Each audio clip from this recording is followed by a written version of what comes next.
જે દેવતાઓને, ઋષિઓને, મુનિઓને જે અધરામત માટે તરસી રહ્યા છે એ તમને રોજ સવારે મળી રહ્યું છે. તરસે છે કે મને ક્યારે મળે આ અધરામત, તમને રોજ મળે છે. આ મોટા સ્વાદ. અધરામત નો લાભ કોને મળે? દેવી જીવને મળે. કોને લાભ પ્રાપ્ત થાય? હા, કીધું કે અધરામત મળ્યું છે તો ચોક્કસ શરણે પણ લેશે. જઈને શરણે ગયા. પંડાલની બહાર જઈને બેઠા છે. વૈષ્ણવજીને ગુસાઈજીને કહે છે કે બે વૈષ્ણવ જે પામર હતા એ આપની રાહ જોઈ રહ્યા છે. ગુસાઈજી બહાર પધાર્યા. બંને ચરણ પકડીને કીધું કે અમને શરણે લો. ગુસાઈજી કહે છે કે અરે પણ તારો સ્વભાવ તો દુષ્ટ છે, જીવની હત્યા કરે છે, અને વૈષ્ણવ ક્યારે દુષ્ટ સ્વભાવ ન રાખે. તો અહીંયા બેસ, ધીરજ રાખ. રાત્રિ છે, સવારે મળીશું ત્યારે વાત કરીશું. વાર પડે છે ને ફરી બંને પતિ પત્ની બંને ત્યાં ને ત્યાં જ રહે છે. નથી, હલતા નથી. સવાર પડે ફરી ચરણ પકડ્યા કે હવે તો અમને શરણે લઈ લો, અમે આપની વગર નહીં રહી શકીએ. તો એ ધર્મનું અંગ બતાવવામાં આવ્યું છે. આ જે શ્લોક છે 7મો એ ધર્મનો અંગ છે. અને પુષ્ટિનો ધર્મ શું બતાવ્યો? સર્વદા સર્વ ભાવે ન બ્રજનીયો બ્રજાધીપ. પુષ્ટિનો ધર્મ છે કે સતત સેવામાં તત્પર રહેવું. એ પુષ્ટિનો ધર્મ છે. હંમેશા દરેક ભાવે ભજન ભજનાનંદ શ્રી કૃષ્ણનું કરતા રહેવું. ચતુશ્લોકીનો પહેલો શ્લોક છે. સવારે પડીને શરણે આવવાની તૈયારી કરી રહ્યા છે. ગુસાઈજી કહ્યું તું તો દૈવી જીવ છે અંદરથી, પણ તું તારા કર્મ દુષ્ટ છે. તું અહીંયા દોષરૂપી જીવન જીવી રહ્યો છે, તું હત્યા કરી રહ્યો છે, તને કેવી રીતે શરણે લઉં? ધીમર કહે કે કૃપાનાથ આપ મને શરણે લો, આજ પછી ક્યારે હત્યા નહીં કરું. ગુસાઈજી કહે તું હત્યા નહીં કરે તો તારી વ્યાવૃત્તિનું શું, તારી આજીવિકા શું? ત્યારે મેહા કહે કે હું ખેતી કરીને આવરું વ્યાવૃત્તિ કરીશ, બાપ મને શરણે લઈ લો. એ જણને શરણે લીધા. 1 રૂપિયો જે વૈષ્ણવ આપ્યો હતો તે 1 રૂપિયો લઈને ફરી મેહા આવ્યા ને કીધું આ તો આપનો જ છે, આપને ધરી દઉં છું. જોડે 2 આના લાવ્યા, એ પણ ધરી દીધા. ને ગુસાઈજીને કીધું કે હવે હું બસ ખેતી કરીને મારો જીવનનો નિર્વાહ કરીશ. મારા જેવા દુષ્ટને, મારા જેવા પતિતને આપણે શરણે લીધો છે. અજામિલાદી દોષાણામ, જે અજામિલને શરણે લીધો એ પ્રમાણે ગુસાઈજી અહીંયા મેહાધીમરને શરણે લીધો. ને સેવામાં તત્પર કેવો બન્યો કે બંને સ્વરૂપે કીધું કે અમને ઠાકોરજીની સેવા કરવી છે. તો ફરી એ જ વાત આ વાર્તા પ્રસંગમાં આવે છે. વાંચજો કે તુમકો સ્વરૂપ સેવા चाहिए કે વસ્ત્ર સેવા चाहिए. જો આચાર્યનું કહેવું એ જ હોય કે તમને કયા સ્વરૂપમાં આસક્તિ છે. ઘણા વૈષ્ણવ આવે, ઠાકોરજી પુષ્ટ કરાવી લે. જે મનમાં પ્રશ્ન છે કે શું કે આ ચિત્ર સેવા છે, મને તો સ્વરૂપ જોઈએ છે. એટલે હવે લગ્ન કર્યા પછી શું થાય? આ તો પહેલા બોલવાનું હતું, લગ્ન પછી હવે તો છૂટકો નહીં નિભાયા વગર. સાચી વાત છે ને? નક્કી થઈ ગયું, પુષ્ટ થઈ ગયું, તારા માથે આવી ગયા, તારા ઘરે પધારી ગયા, હવે તો કઈ ના બને.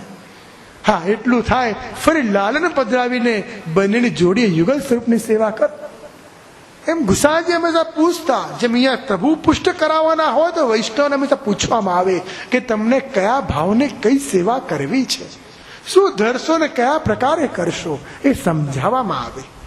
હવે મેહાધીમરને પૂછ્યું તુમકો કા चाहिए? મેહાધીમરે કીધું हमको स्वरूप सेवा पधरानी है कि यहीं एक खाड़ा खोदो, અહીંયા એક ગड्ढો છે, ખાડો ખોદો, અંદરથી સ્વરૂપ પ્રગટ થશે. ત્યાં જે ખાડો ખોદ્યો ને સ્વરૂપ ગૌરવર્ણનું સુંદર સ્વરૂપ પ્રગટ થયું. શ્રી ગુસાઈજીએ અંદર રૂમમાં ગયા, એ સ્વરૂપને પુષ્ટ કર્યું. સંપૂર્ણ રીતે વેદોક્ત રીતે પુષ્ટ કરીને મેહાને પધરાવ્યું કે જાઓ ये तुम्हारे माथे हैं, तुमसे ये सेवा लेंगे. અને સેવાની તત્પરતા એની પત્નીમાં, એની સ્ત્રીમાં એટલી વધી ગઈ. બાળક થવાનું છે, બાળક થવાનો પ્રસંગ ઉઠ્યો છે, પણ એને ચિંતા છે કે જો બાળક થશે તો સેવા કેવી રીતે કરીશ. આપણને પણ ચિંતા થાય છે. બાળક થવાનું છે, ઠાકોરજી ક્યાં પધરાવું? કરવાની વાત તો પછી આવે છે, પહેલા પધરાવવાની વાત આવે છે. કયું ઘર, કયો વૈષ્ણવ મળી જાય કે 2-3 મહિના સુધી સેવા કરતો રહે ને હું ફ્રી થઈ જાઉં? પણ એને સેવાની તત્પરતા ન કહેવાય. અહીંયા મેહાધીમરની સ્ત્રીને ચિંતા છે કે બાળક થશે તો કેવું બાળક છે કે મારી સેવા છૂટશે અને પ્રભુને મારી વગર ચાલે એમ નથી, હું શું કરું? અને આ બાજુ મેહાને સમાજના કાર્યમાં મથુરા જવાનું થયું. રાત્રિએ બાળક થયું. રાત્રિએ બાળક થયું, સવારે મંગલાનો સમય થયો.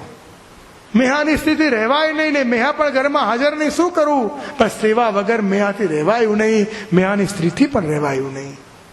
આકુલ વ્યાકુલ થાવ, જીવ તડપે, મનમાં વેદના થાય, રહી શકાય નહીં, શું કરું?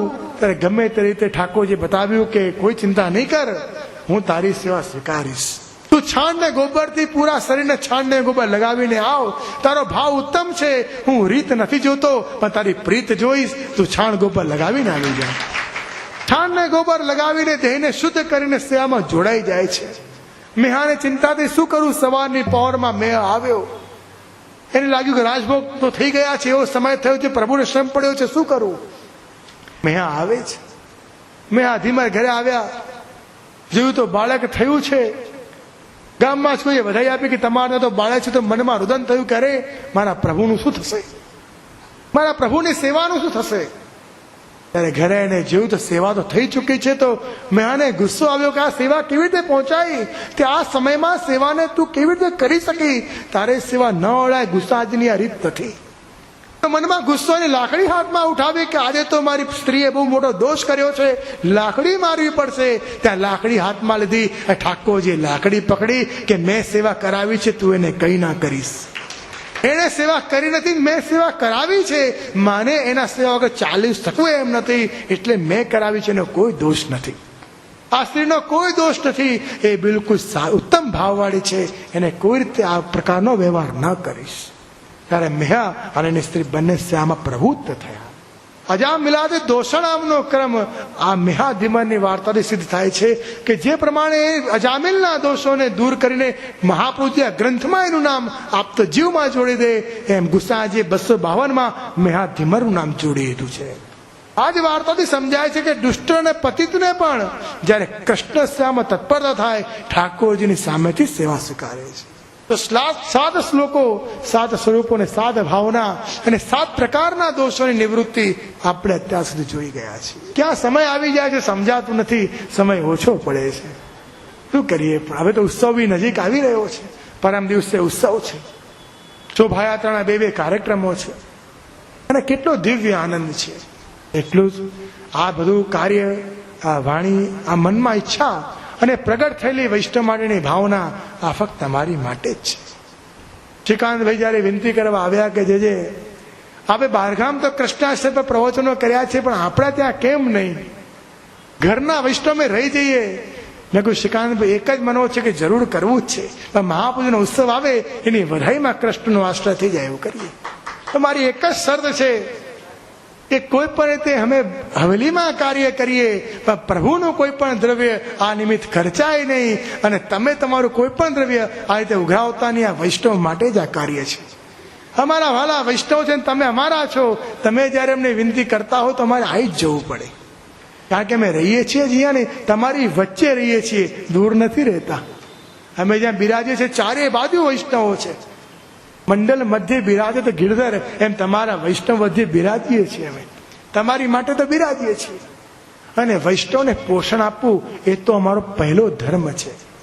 પહેલો ભરોસો હરિભક્તન કો, દૂજો નંદ કિશોર કો. મંગલ ભાવના અમારા પ્રિય શ્રીકાંતભાઈએ કરી, એમને ખરેખર પ્રગટ સ્વરૂપ વલ્લભકુલ અને વૈષ્ણવ માટે ખૂબ ઊંચી ભાવના છે.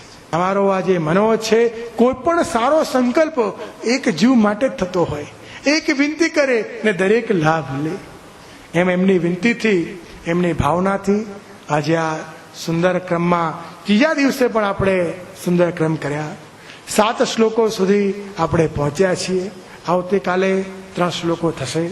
આવતીકાલે પિતૃચરણ અને માતૃચરણ પણ 6 વાગે પધારશે, અને પિતૃચરણ સાંજના સમાપનમાં આશીર્વચન અને આશીર્વાદ આપણને બંને પ્રાપ્ત થશે, જેનાથી આપણે જે શ્રવણ કરીએ છીએ, હું ઉચ્ચારણ કરું છું ને તમે શ્રવણ કરો છો, એ બંને ફલીભૂત થાય. વાલા વિષ્ણુ, દર્શનનો સમય થયો છે, ને પુષ્ટિ માર્ગમાં કહેવાય છે દર્શન અને મહાપ્રસાદ બંનેમાં વિલંબ નહીં કરવો. વાલા વિષ્ણુ, બધાને દર્શન કરવાની આજ્ઞા છે. કાલે સમયસર થોડા વહેલા મળીશું. 4:30 વાગે જો વૈષ્ણવ આવી જાય તો પૂર્વના પછીના 3 શ્લોકો પણ સુંદર રીતે સમયસર પરિપૂર્ણ થાય, એ મારી ભાવના છે. 4 વાગે હું શ્રીકાંતભાઈ જોડે વાત કરીશ, અને 4 વાગ્યાનું થશે તો 4 વાગે ગોઠવીશું. અમે તો તમારી માટે હાજર જ છીએ. વૈષ્ણવને પોષણ આપવા જ અમે આવ્યા છીએ. વાલા વિષ્ણવ, અમારી સંપત્તિ તમે છો. બીજું કાંઈ નથી. મોર તો પીછા વડે રડિયામણો હોય ને, અમે મોર ને તમે પીછા. સમજી લો. કાલે સમયસર વહેલામાં વહેલા આપણે મળીએ એ જ ભાવના સાથે શ્રી વલ્લભ પ્રભુના યુગચરણમાં મારી વાણી વિરમું છું. શ્રી વલ્લભાધીશ.